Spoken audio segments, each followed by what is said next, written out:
Tudo bom, gente? No último vídeo nós falamos sobre a questão justamente das elegibilidades. Lembra-se que nós discutimos que para se candidatar no Brasil, a pessoa ela precisa preencher os critérios de elegibilidade e também ela não pode se encaixar nos critérios de inelegibilidade. Bom, se no último vídeo falamos de elegibilidade, nesse vídeo então vamos começar a falar de inelegibilidades. Lembrando a vocês que quando falamos em inelegibilidades, estamos falando justamente dos critérios que impedem uma pessoa de se candidatar a determinado cargo público e que os critérios de inelegibilidade, eles também estão presentes tanto na Constituição quanto na legislação infraconstitucional. E da mesma forma que falamos das elegibilidades, vamos começar as inelegibilidades por meio das inelegibilidades constitucionais, sendo que estas também estão presentes no mesmo artigo 14 que falamos anteriormente, só que dos parágrafos 4º ao 9º. Então já recomendo a todos vocês a leitura desses parágrafos, artigo 14, parágrafos 4º ao 9º da Constituição Federal, para que a gente possa ter um conhecimento pleno aí das inelegibilidades constitucionais. Mas vamos a elas. Bom, primeiro o parágrafo 4º, que fala que são inelegíveis os inalistáveis e os analfabetos. Bom, primeiro vamos entender quem são os inalistáveis.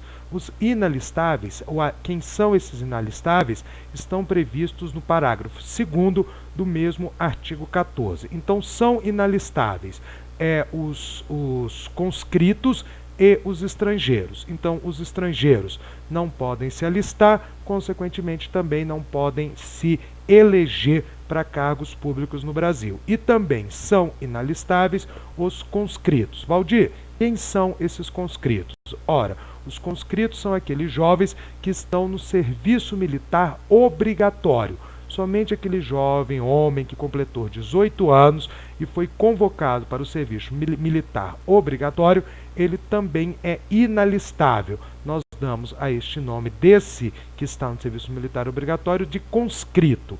Então, os conscritos e os estrangeiros, eles são então inalistáveis e, portanto, eles são inelegíveis, como diz o artigo 14, parágrafo 4º da Constituição. Então, retornando a ele, parágrafo 4º, são inelegíveis os inalistáveis e os analfabetos. Já vimos os inalistáveis, agora falemos dos analfabetos. Então, lembrando a vocês que os analfabetos no Brasil, então, não podem concorrer a nenhum cargo público. De presidente a vereador, nós não temos esta possibilidade. Ao analfabeto é permitido de forma facultativa apenas o direito ao voto, mas não o direito de se candidatar a um determinado cargo público. Então, nós não contamos aí com analfabetos, ou não podemos contar com os analfabetos como candidatos nas nossas eleições. Bom,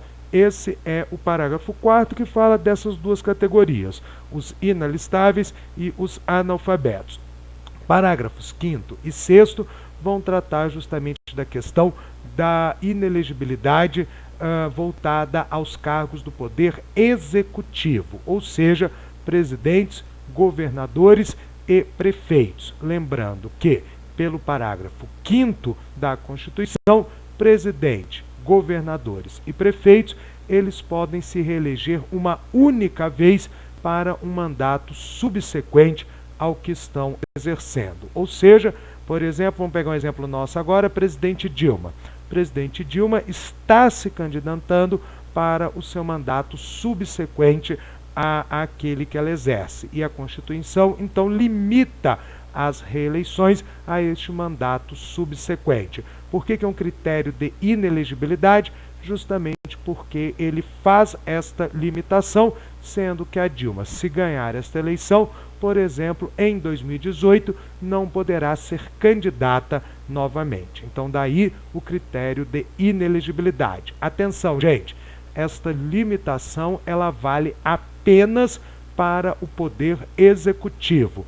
Deputados, senadores, deputados distritais, federais, estaduais e vereadores, ou seja, todos os cargos do poder legislativo, eles não têm limites de reeleição, podendo se reeleger quantas vezes quiserem ou quantas vezes a população votar nestas pessoas. Agora, presidente, governadores e prefeitos, apenas a reeleição para um mandato subsequente. Lembrando a vocês que, dentro dessa categoria, lembrar que a Constituição não limita o número de vezes que a pessoa pode exercer o mesmo mandato no Executivo.